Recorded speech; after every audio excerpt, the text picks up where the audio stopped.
Hello again and welcome to Tips with Andrew. I am Andrew Sapiano. Thank you for joining me on this lovely Monday evening. Monday fun day, the start of a new week, start of another way to get rocking on.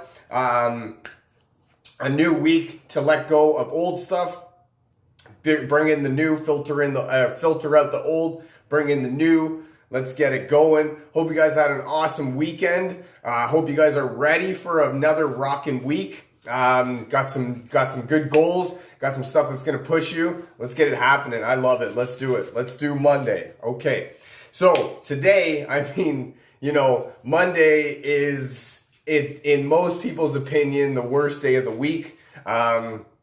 Signifies the end of the weekend, the start of the work week, and the furthest amount of time towards freedom.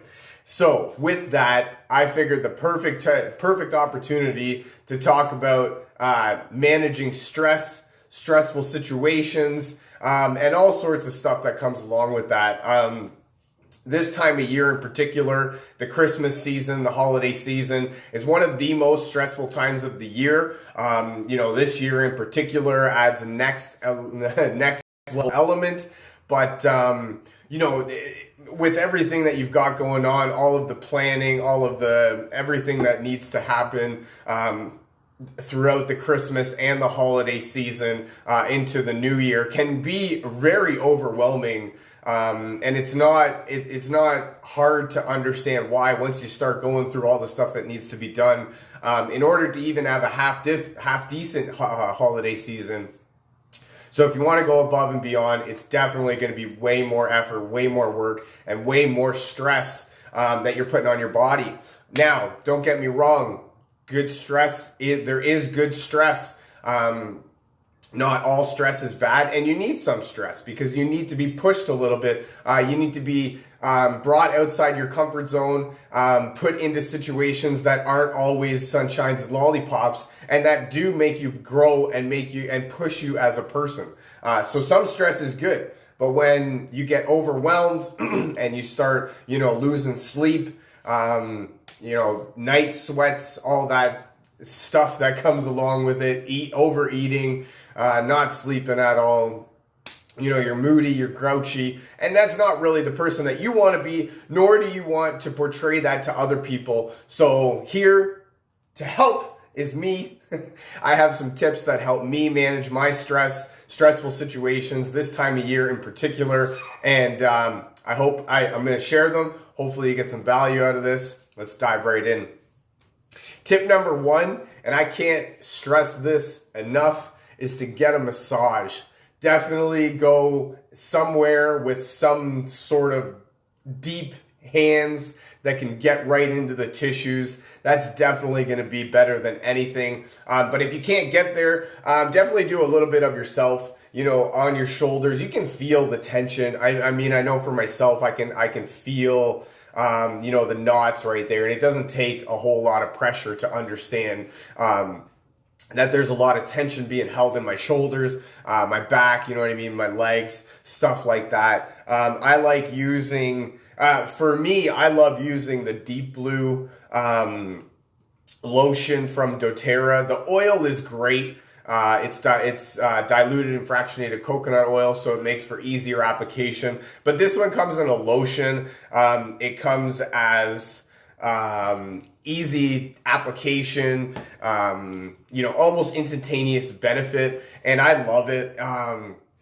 It just gets right deep into the muscles, and it's got peppermint in it, so it's nice and cooling, invigorating, refreshing, uplifting, as well as putting you into a nice, deep relaxation, taking the tension out of your shoulders. Definitely want to give yourself when you feel yourself in stressful situations, or you feel that the stress has been building along for a little bit, you can tell that your shoulders are a little bit heavier. You're not really standing up straight as you're supposed to. You're kind of slouched over, stuff like that. So definitely take care of yourself. Understand your own body's warning signs. Understand what your body's trying to tell you.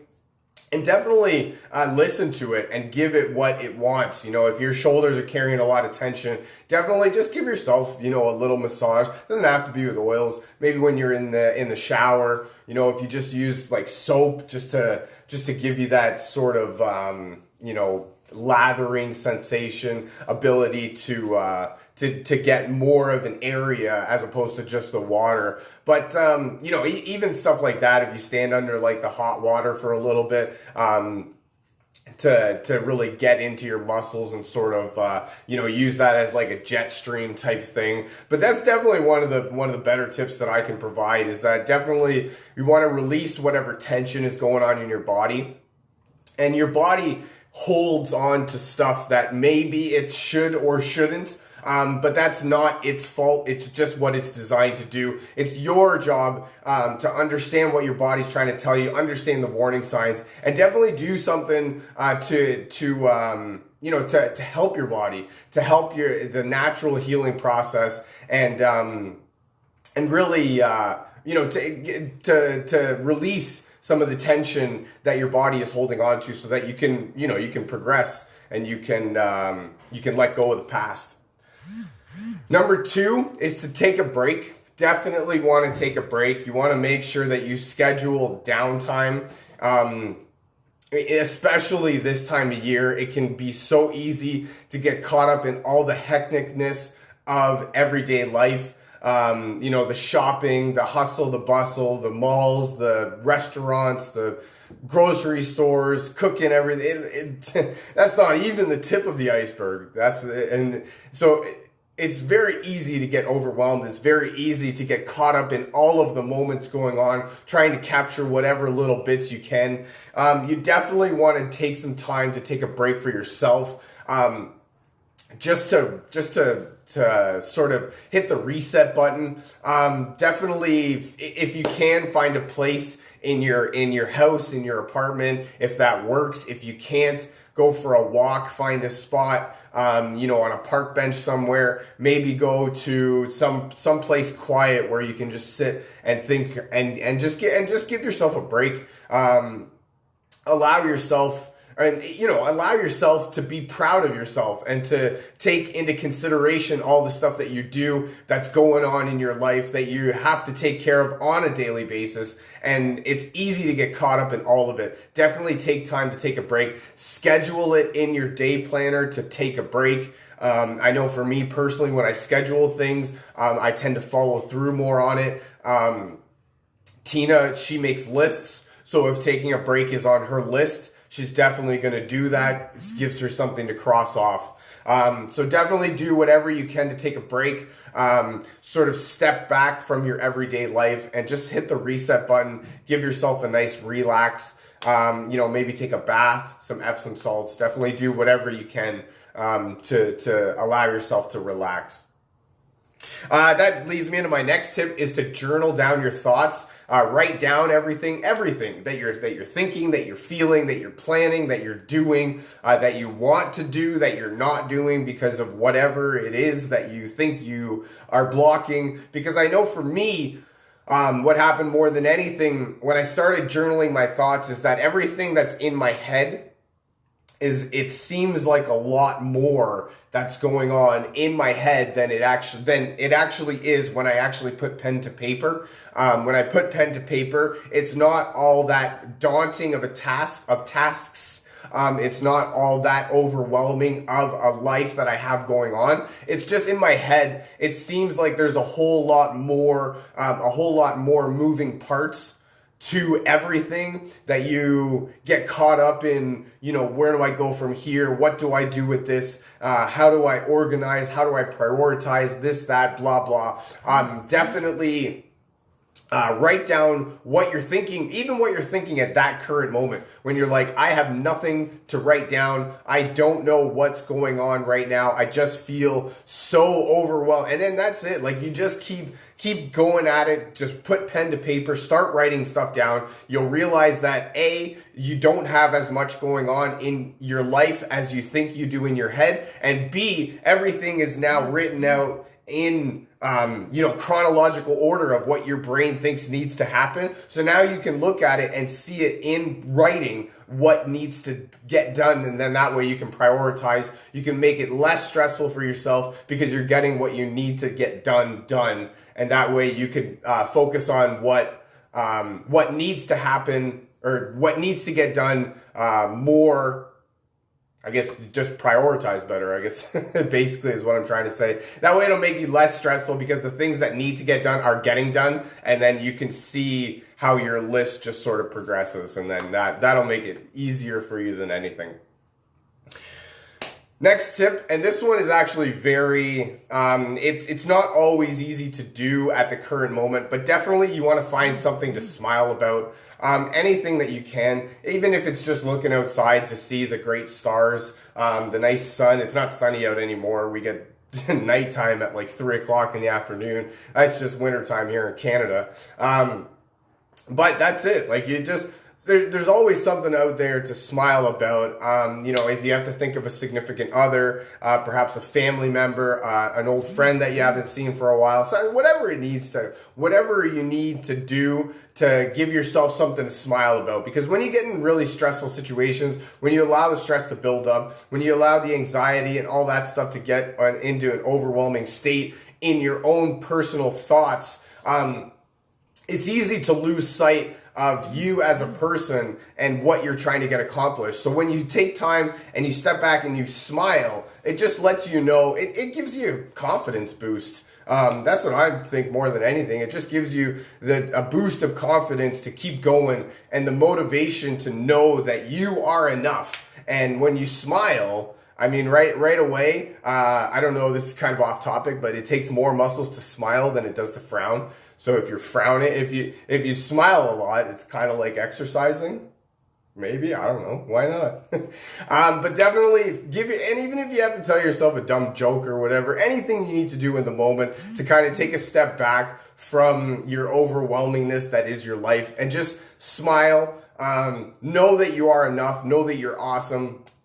And there's always something to smile about. Definitely find it in you. Smile. And then my last tip, more than anything, is essential oils. Essential oils for me have helped me more than anything. I love using essential oils for when stressful situations arise, for when I need to sort of cope, when I need to manage anything like that. It's amazing the way that they intertwine with our body and they work with our own body natural healing processes to be able to help our body perform at optimal levels. My favorite one more than anything is frankincense. Frankincense this month only is free with a 200 PV order, which is basically an enrollment kit. So you get an enrollment kit and you get a free frankincense. That's amazing. I love it. For me, I take a drop under my tongue every morning. I also use this in almost every one of my roller bottles, whether it be for immune boosting, some discomfort, stress, anxiety, whatever you need, calming, relaxing, uplifting, invigorating. When in doubt, pick frankincense. If you ever need help with any sort of ailment and you don't know which oil to go to, pick frankincense. Odds are it's good for what you need to what you're looking to have it do. It's the king of oils. So, I mean, as like I said, odds are it'll do what you need it to do. Another favorite oil of ours, mine in particular, is Adaptive. For me, I actually like using the roller bottle. I have a roller, the Touch. I just love I love the roller top, just like that, and you can just roll it right on like there, and then for me it makes for easier application throughout the day. I don't always have time to open the bottle and put a drop in my hand. So if I just open the lid, put the little roller on, and then that way I can do basically whatever I want. I can put it here. I can put it underneath my neck like that. I can put it on my collar if I want it right like that. The benefit of doing it on places like that is when you sweat, it kind of creates its own diffuser, and then you get more aromatic benefits as well as topical. And then another great, and so adaptive is actually a blend of oils. And one cool thing that I learned at convention was that when you blend oils, you actually enhance the benefit of all of the oils in that blend. So that's the one thing I love about doTERRA specifically, is that any oil blend that they have, you can know exactly what it's used for based off the name. So this one's called adaptive, for any situations where you need to adapt, where you need to sort of pivot, switch gears, take it to the next level type thing. And that's the one that you use. The next one is balance. So balance is great for, whenever you're all out of whack and you need a little bit more or a little bit less in your life. Balance is definitely great. I love using a couple drops on the bottom of my feet when I wake up in the morning, just as keep me balanced, get me grounded right off the bat. That way I know that I'm not too hyped up or too mellowed out right off the bat. When I wake up in the morning, I'm nice and balanced, nice and ready to go. And those three are basically a power combo in themselves. And then if you wanted Deep Blue again for the massage, if you wanted some more inflammation relief or help, I guess you would say. That's all I got for you for today. Thank you so much for joining me. I hope you got some value out of this. I know I had some fun making it. Feel free to share this with your friends, family member, perhaps somebody from your team that you feel needs to hear this. If you'd like to learn more about essential oils or how to get your hands on some of this cool stuff that I'm talking about, definitely drop me a comment, send me a message, reach out to me. We'll get you rocking and rolling. Thank you so much for joining me. You guys have an awesome rest of your evening and a super awesome week. I hope you guys rock it out. I look forward to talking to you again. Bye for now.